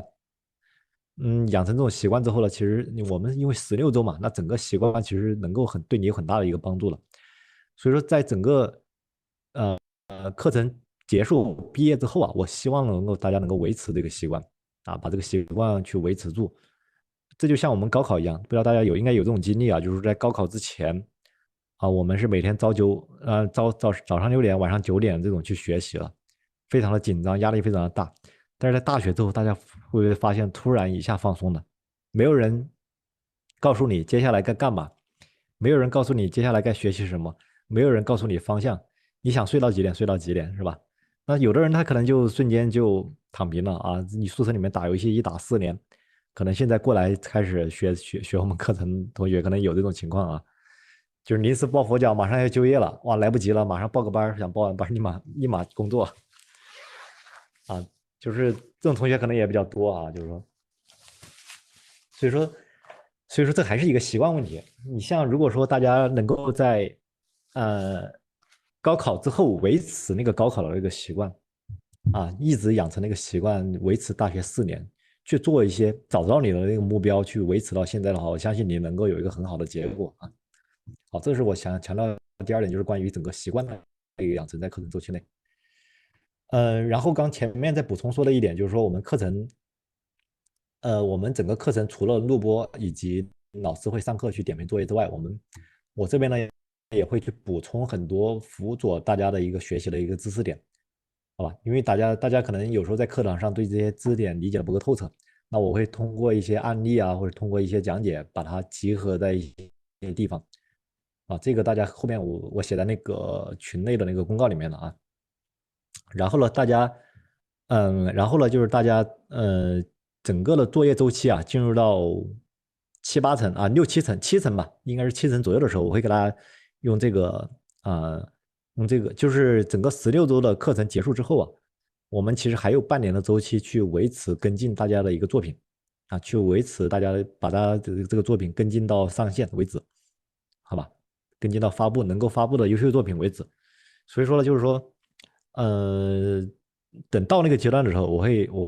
会用这个表格去跟进。如果说大家还没接触到这个表格，说明你们当前的一个进度还不够啊，好吧？这个是我想说的一点。好，关于其他我要强调一点，就是关于最后作业提交的一个格式规范。我们作业了，就是大家一定要有这种规范的思维啊，就是呃，就是学会，就是一旦入职之后，学会要为其他人节省这个时间，啊，不要制造麻烦。一旦你制造麻烦的话，他会就是在职场里面会形成这种拖后腿的这种习惯，就是你要能够带节奏，是吧？或者说能够解决一摊事情，这样是好的，就在职场里面你会比较受欢迎。嗯，所以说这牵到过来，其实养成了另外一个习惯，就是说大家在提交作业的时候一定要规范，好吧？我们一定要按照这种格式，到时候去讲，按照这种，比如说灯光班的同学就用灯光班命名啊，加某某某，然后提交到我们助理，应该是云盘吧？我们那个群公告里面有云盘的地址啊，然后提交的作业的时间就是尽量每周日的每周日中午之前吧，或者是下午4点之前，因为我老师会，我这边要提前备课了啊，要看大家一个作品情况，所以说大家千万不要卡点提交作业，好吧？这个是前面遇到很多同学会遇到的一个问题。好，然后我们来看一轮，整个要讲的就讲完了啊，我们整个开学典礼要讲的内容讲完了，我们来看一下其他的一些问题你像第一位同学老师，我没有时间，错过了直播课程，这个怎么办？这个我想说的就是，我们这个课程的优点就是大家尽量走自己的节奏，好吧？我们前面我说了，刚刚有的同学虽然说现在才来上课，但是我们这一期的课程，有的同学可能进度已经30%-50%了啊，因为有的同学他因为有的是老学员呢，他上一期报完了，就接着报到这一期了。他提前几个月就进来了，然后再开始做东西了啊。就是说，所以说大家走自己的节奏，好吧，走自己的节奏，因为我们整个课程周期16周，再加上半年的辅导周期，是能够做完你整个课程内是能够做完你的这个作品的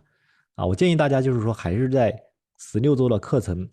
之内，刚好我结束课程之前把整个作品做完啊，就大家能够掌握这个时间。然后尽可能的就是说每周要提交作业，好吧，千万不要断，这也是我前面说的那个习惯的问题。如果你一旦断了，很容易烂尾啊，很容易烂尾，就要逼着自己尽量每一周都要提交作业。第二个就是说，老师我在学习过程中遇到问题卡住怎么办？那么我们有很多辅导大家去做这个就是做这个作业的一些工具啊，就是我们可以去问十万老师，我们也有相关的一些学习笔记是吧？我们还有很多群友还有其他的一些助教老师，我们都可以去询问大家学会去找这个解题的方法。这个我在前面解题这块也强调了，就是说大家在做事情的时候不要单线思维，一定要开放思维，好吧？去自己去多去想一下一些解决办法。然后第三个就是说，最后想说的一点就是说，我们一定要像高考一样去面对这段时间的一个课程，做到一个高度专注高度专注，这个非常重要高度专注啊。OK，好，那整个的那个开学典礼，我想讲的就是这些我们来看一下一些同学们的一些问题。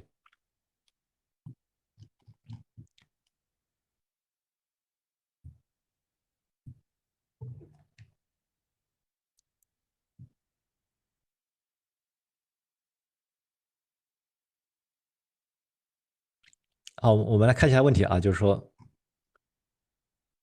现在大四弄作品还来得及吗？大四现在大四已经毕业了吧？这都7月份暑假了，你刚开始上大四吗？还是说是大四已经毕业了？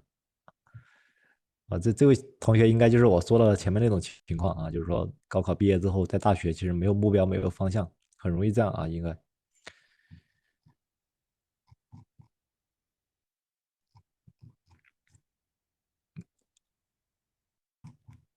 好，我觉得就是说，如果说你真实的想走这个行业的话，就是只要你不是说年龄太大就是都还是有机会的，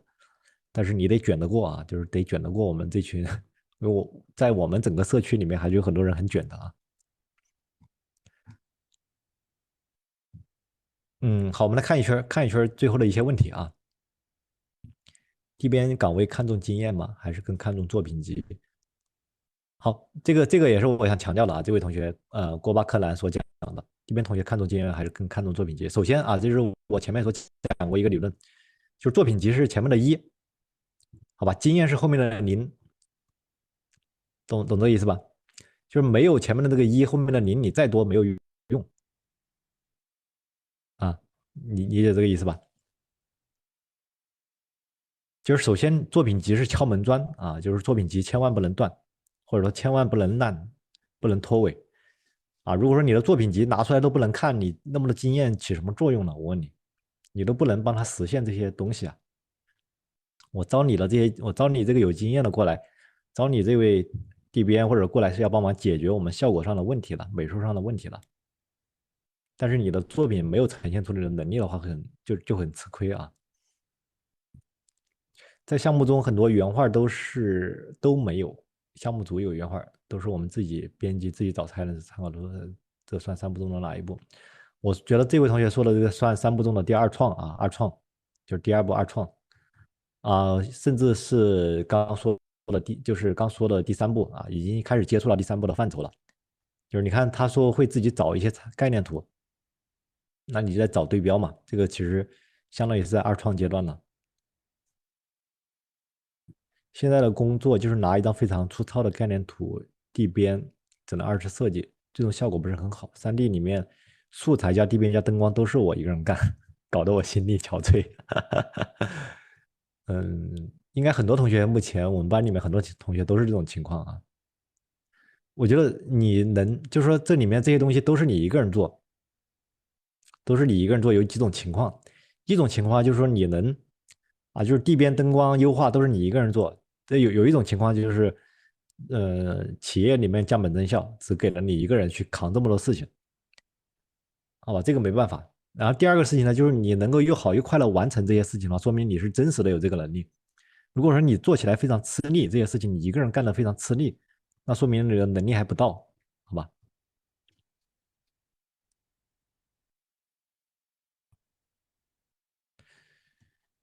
你要想，如果说，举个例子啊，我假如换一下，假如说是我来做这些东西，我来做这些东西素材加地边加灯光加优化，假如说是我来的话，这些东西我觉得应该不是什么难题，可能难题只是在于工作量上的一个区别，只是比如说我做一个100平的一个场景，跟做一个10000平的一个场景的工作量上，我需要更多的人来给我去做，帮我去做一个工作量的一个提升。啊，我需要更多的人来帮我去把这个工作重复，好吧？那这个时候你就自动的就成为了一个团队的一个领袖了。老师，我目前模型只会 CCD 音表面，关于全流程 PBR 建模可以用这个软件吗？呃，正规游戏里面啊，就是正规的游戏研发里面的流程，常用的还是那个啊，常用的还是 Max 跟玛雅的一个 PBR 流程软件啊，Blender 现在可能都少，大部分还是 Max 跟玛雅。在工作中概念原画结束了，后面是直接给场景还是专门正规啊？这个我要强调一下，就是概念原画结束之后，后面直接给场景还是专门的细化环节。正规的啊，我先说一下，正规的项目组里面，概念结束之后是有原画去做细化的，然后原画细化完是原画单体拆分完之后给到模型3D 同学去做单体的建模。正规流程是这样，但是呢，有一种非正规流程是什么呢？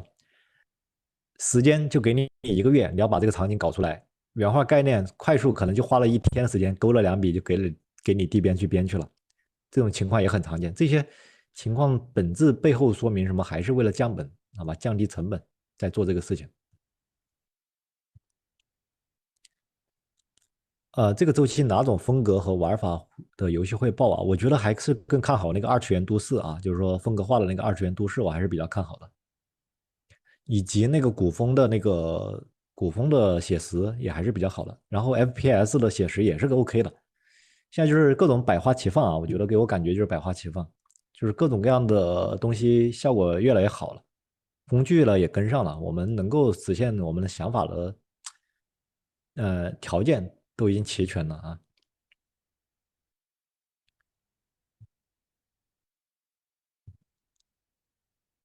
啊，你想知道交作业的话用什么交什么作业截图吗？还是什么？好，这位同学可以去许静，这位同学可以去看一下我们的那个群公告里面有专门写那个作业提交规范啊。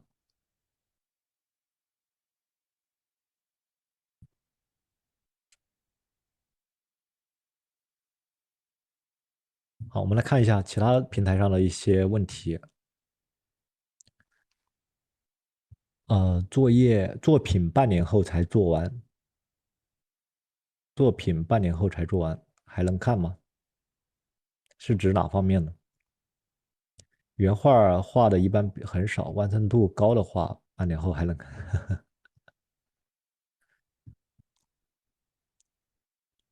老师，你们的模型一般在哪里获取？啊，这个课程内有讲方法啊，课程内有讲方法的，可以跟着我课程里面的去来。啊，怎么能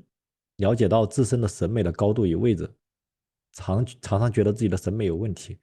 你可以找一下身边啊，就是长期原画的同学帮你看一下，或者直接给老师给我这边看也可以啊。我基本上能判断你是处于一个什么样的一个阶段。好，我们接着往下看啊，还有一些最后的一些提问。这个行业研究生有什么优势吗？研究生有什么优势吗？这个行业，我觉得研究生我们游戏场景美术毕竟还是一个技术活啊，还是一个技术活，所以说核心实力并不在于学历上，还是在于学历，它可能只是一些对大厂来说，它只是一个基准线。对于大厂来说，它可能只是本科，它有时候它可能只要限制本科以上的人才。那研究生他也是本科以上，所以说这个优势你跟本科生其实没有太大的一个区别，核心还是在于你的那个作品上，作品集上面，好吧？就我前面所说的，作品集是一啊，经验是后面的零，你后面的零再多，你们那个一不行，它还是不行，好吧？快大二了，想问实习要趁早吗？要趁早啊，这位同学，李梦啊，我当年跟你说说我当年的一个情况，我大一啊，我在十多年前吧，我在十多年前，我当时大一我就开始工作，开始实习了嘛。就是说我的整个经历其实可以成为目前刚入大学的一个标杆案例给大家去使用的，因为我是这么走过来的。只能说可能是你们现在更卷了，你要做的可能是更进一步啊。做了很多年3D 模型，没有地边工作经验，如果有好的地边作品，能够入职地边吗？我觉得是可以的啊，是可以的，因为很多模型转地边是有优势的啊。前面我画了三角金字塔的底层啊，前面三角金字塔的底层就是模型，好吧？三角金字塔的底层就是模型，就是模型你要解决，然后再是往上走是地边，再往上走是灯光。场景灯光的过程，希望老师能够从方法论的角度输出，也就是不是灯光什么样灯是好的，第一二三步怎么样解决，并没有说完的。好，这位同学问的很好啊，这个提问很好。我们灯光的知识点跟地边的知识点不一样啊，整个灯光的知识点就是揉碎了、打开了，然后去看这是一个什么样的东西，然后把它进行重组到一个小的场景里面进行试验，好吧？所以说灯光的作业的量是比地边作业的量是要大的。你比如说地边的那个作业量，大家只用去完成手头的那一个作品，但是灯光不一样，灯光你可能要面临的我们输出最终的作业可能有个好多套，可能有室内的，可能有室外的，然后可能有小范围的，可能有大范围的，好吧？这些都是要反复去实验就是反复去实践的，因为灯光它是一个实践课程，好吧？所以这个不用担心啊，就是场景灯光的这个，关于灯光的这个课程的设计，我也是这样，就是说，理论加实践，就是大家能够看到有一周是理论，然后有一周可能是实践，实践的时候我们有一些作业去消化前面那一周的一个理论知识啊。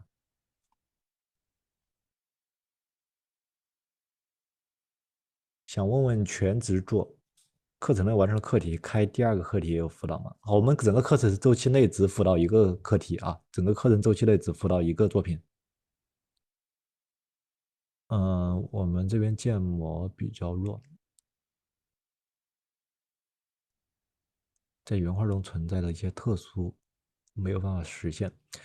老师，我这边建模比较弱啊，建模基础比较弱，在原画中有一些特殊的模型自己没有办法实现，那在做作品的时候该怎么办？好，这个地方这位同学说到了一个亮点啊，就是说我们在还原或者在你模一张原画的时候，它有一个特殊的模型。那这个就是我刚刚说的三角金字塔的底层，就是模型基础。模型基础。那在项目当中，一般这个模型基础是会有外包人员去帮你解决，你要负责去把控。那如果在这种大家在这种做个人作品集里面，这种地方你只能硬扛了，你要去吃透这个东西，没办法啊。一些核心，要不就是有素材去帮助你，没有素材去帮助你的地方，你要自己去消化，好吧？这个。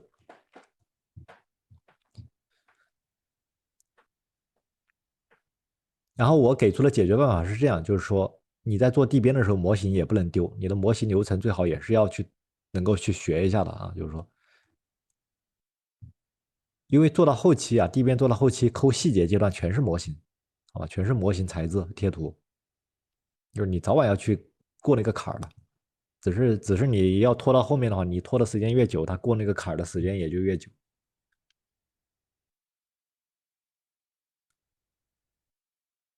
灯光课不会从头搭建一个场景啊，灯光课是用现有的一个场景，就是有的同学，我们的灯光课程是这样，就是说灯光课的选题了，就是说有几种情况，第一个情况就是大家自带的作品过来，然后要给我审核就是说我这边通过，就是说你的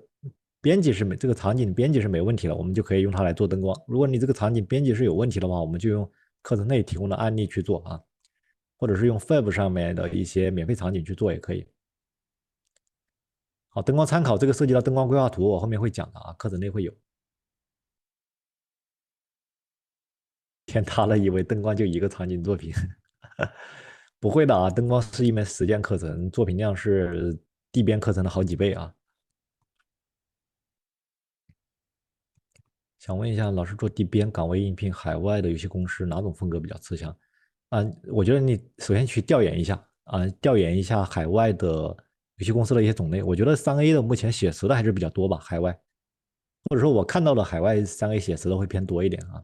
你去调研一下看看这一块。灯光课最终能产出多少人作品集？灯光课是这样就是大家最后有很多很多的练习作品，但是那些练习作品是不作为最终作品的一个展示的，最终展示的只会展示那一套作品集只展示一套作品，其他的练习场景会有非常多个啊。室内和室外的场景哪个更难？室外的场景更难室外的场景更难。这位同学说的灯光还是编辑了？包含的知识点哪个更多？不知道优先选哪一个，因为室内的更加可控一点室外的更难。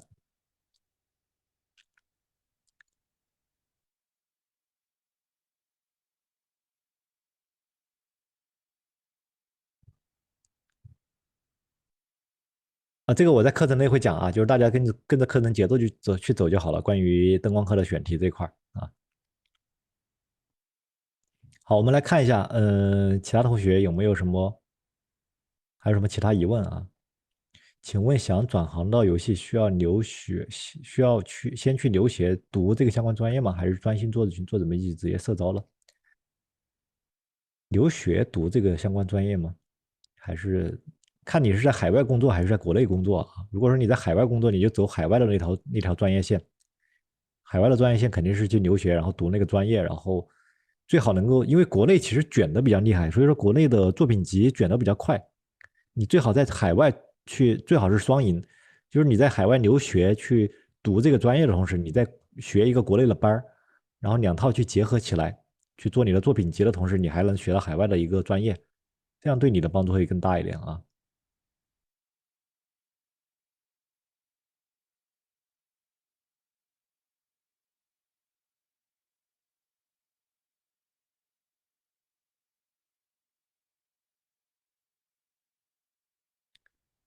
好，室外难一点，主要是室外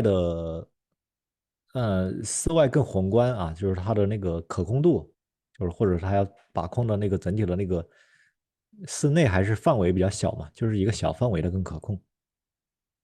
就更掌控性上可能会更好一点，工作量掌控性或者是一些呃知识点上吧，相对简单一点老师刚开始学全流程走社招还有机会吗？取决于你的作品集这位同学。老师目前自学地，老师目前自学地编，但是已经25岁了，还有机会吗？自学第一遍得看一下你的作品。如果说你是那种自学非常聪明的同学啊，我举个例子，我们其实有很多同学自学啊，就是讲一下，就是说，但是我前面也讲过，自学的前提是你能够搞得懂这个东西，你能够那么聪明，你能够有自律，你能够每天早上7点起来，然后去花3个小时、2、3个小时去解决这个问题，而且解决了这个事情的效率非常高，那你去自学没问题的。好吧？就跟我去健身一样的，我当时去健身，我老觉得这个请个教练好像也没什么用吧。但真实的我去请了一个教练之后，我发现完全不一样，真的完全不一样。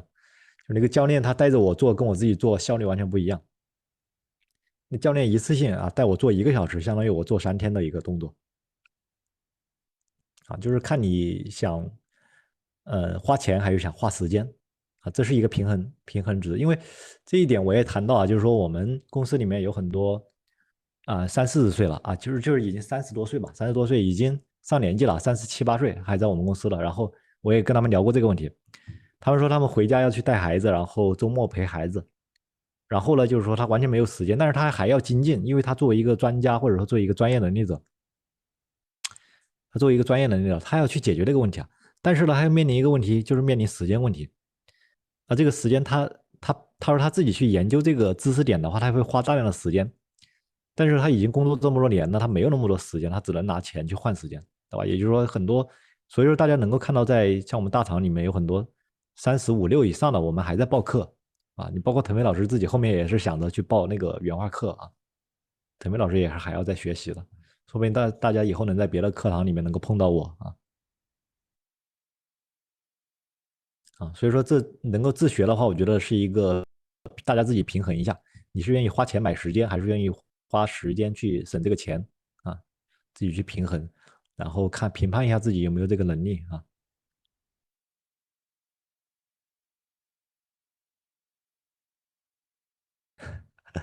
老银的班我也看了，我在看老银的班，然后 JPZ 的，还有那个整大那边的啊，都要对比啊，到时候都要对比了。因为审美这块上限啊，就是到一定阶段也要往上去拔高啊，这个对于我来说。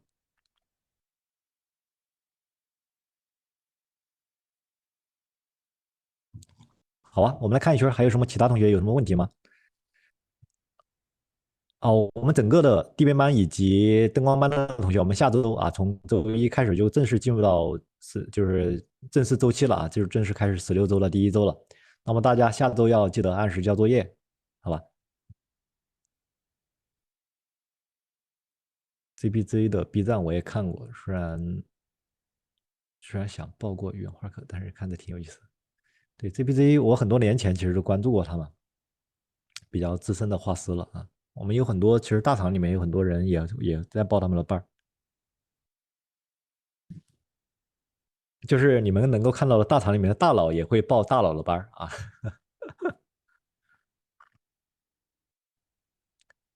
这位同学，灯光课在哪里看教程？可以咨询一下我们助教老师啊。社招的话会很看重工作经验吗？嗯，这位同学我在前面所讲过了啊，就是说作品集是1啊，经验是后面的0。你的作品集如果我们过不去，你后面的0再多没用。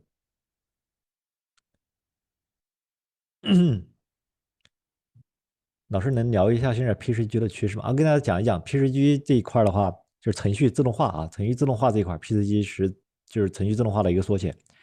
PCG 一般运用在那种大世界或者是那种大体量的这种项目当中非常多，因为它非常节省人力。我举这么一个例子啊，就是可能在很多项目里面啊，我跟一些 TA 聊过这个问题，就是说很多项目里面他的领导，可能那些领导可能是还是用的那种老一套的方式在制作我们新的游戏，懂吧？懂这个意思吧？他还是那些老一套的一些动作，但是我们已经进入到一个新的制作周期、新的一个时代了，新的技术层面了。那会面临一个什么问题呢？就老的那些领导层面，他们会没有这个意识，他们不知道这个 PCG 或者说不知道这个东西能够带来多大的一个效率，不知道就会产生一个什么样的一个影响了，就是说，拿美术不当人，就是说直白点就是拿美术不当人。怎么叫拿美术不当人呢？你明明一条，你像我在当年我在做一个大世界的一条公路，我做那个路面，那个路面我当时没有 PCG 工具，我只能去手一个一个去铺那个线，知道吧？铺那个马路牙子边上的那个线，我是手一段一段去铺，因为当年没有那个工具会，也没有人跟我们去讲那些东西。但是呢，后期我告诉你，那个东西一旦有 TA 做一个 PCG 的一个马路线的一个工具的话，那个可能几天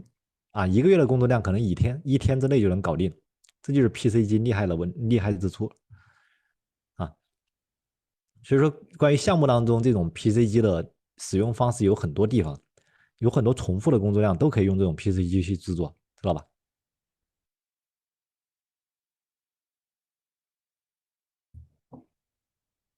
好，所以说不同的项目、不同的情况，大家根据自己的一个实际情况来，就是说得取决于你是一个什么样的项目。你如果是那种大世界的项目，是需要能够大批量、重复性去解决问题的话，你立马就可以去找 TA 去，让他去写 PCG 工具，是能够去实现这个东西。不然的话，你在美术里面就吭哧吭哧的，就是个工人，知道吧？好，PCG 在生态系统这一块它应该说的是植被系统吧，或者是在或者是其他的啊，就是我了解的，在植被系统这一块如果说你做的是一个超写实的一个场景，生态系统是完全可用的啊。但是如果说你做的是一种风格化，或者像我们需要固定的一些场景，你需要一些固定的一些风貌的话，它 PCG 只能打一个底，在那个打底的基础上，我们要去更换它的一些东西，因为它不可控嘛。它程序化的东西，它都是通过一个参数去随机化的一个调整，它只能说做到一个大概的一个范围啊，大概的一个范围在一定的区间之内。PCG 有时候是不是不太适合在作品里面？我觉得，如果说你的作品里面你能够把它整合出来啊，你能够整合出来效果，就是你从作品上面去倒推嘛。我前面说过，就是这个啊，就是关于习惯这块，我讲过这个问题，这个问题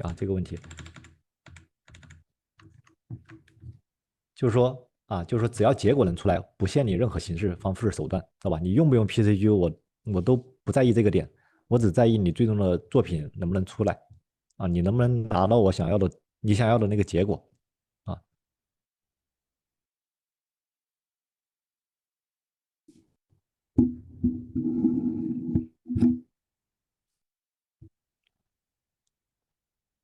程式化自动生成这个我们用过啊，我在我们的场景里面用过，我发现其实并不太好用，就是说它只能打一个底，它只能快速的把程式接到或者快速建立出来，但是它并不是我想要的那种街道，我还得自己手动去改的。但是在大世界啊，比如说在那个无限大，我知道的啊，在无限大那个游戏里面用了很多 PCG 生成的，它是不止于街道，它在某一栋建筑上面，你可能那个建筑你们做模型只用做一层就好了，上面的10层全部是用 PCG 工具自动生成出来的，好吧？这种就非常节省你的一个工作量，节省时间、效率、成本。老师在工作中，老班既然肯定了你做的一些东西可以，但又时不时又说还得再打磨几句，还打磨几年才能进。呃，肯定了一些你做的东西可以，但时不时还说要打磨一下才能进门槛，有打压怕要给涨工资的原因吗？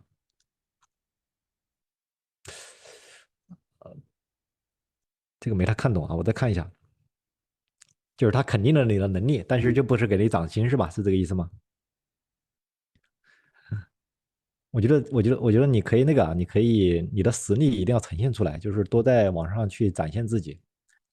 啊，就是你的实力真是出来的话，你们老板也是会给你涨薪，怕你跑的，怕你跑路了，因为大家能力一旦起来，市面上你出去随便去聊一聊，你应该去聊到，就是知道自己能够啊，跟市面上一些其他的一些机会聊一聊，能够知道你自己的一个区间范围啊。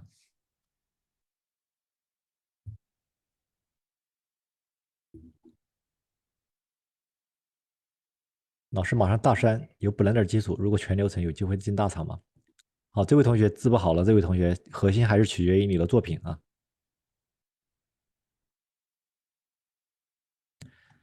OK，好，我们看一下，还有同学们还有什么其他问题吗？后续的话，我们下周课程正式开启之后，大家就是在内部啊，在内部就是有任何问题可以直接问我。手游后续还有发展前景吗？还有啊，怎么会没有呢？后面就是多点开花啊，我觉得是多点开花。你只要人类还在用手机，手机就是手游还是有的。你别说手游了，那些掌机都还有发展前景，好吧？你像 Switch，像那些游戏都多少年了，多少代了啊？就是大家眼光放长远一点啊。整个游戏行业虽然说啊，任天堂 YYDS 是的，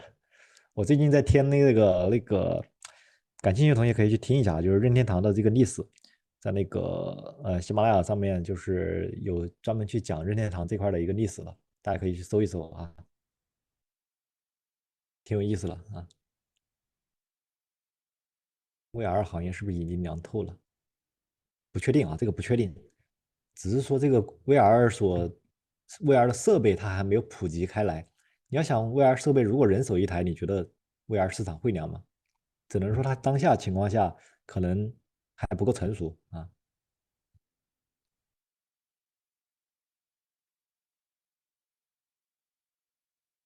OK，好，那我们没有问题的话，我们今天就这样啊，今天就到这里。整个课前我其实想要交代了就是这些内容了，然后呢就是后续啊，同学们就按照这些呃就是这些习惯呢，或者我要说的这些经历啊，这些东西去保持好啊，保持好，尽量每周提交作业，这个是我想强调的，好吧？其他我这边就没啥了啊，我们下周正式开始开课啊。好，那么看到有同学咨询啊，咨询课程，你有对课程有感兴趣的同学可以咨询一下我们助教老师啊。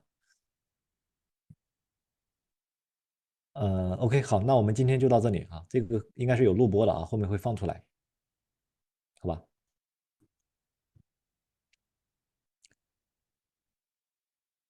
好，我看一下，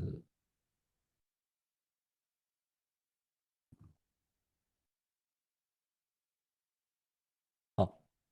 ，OK，那大家也早点休息啊。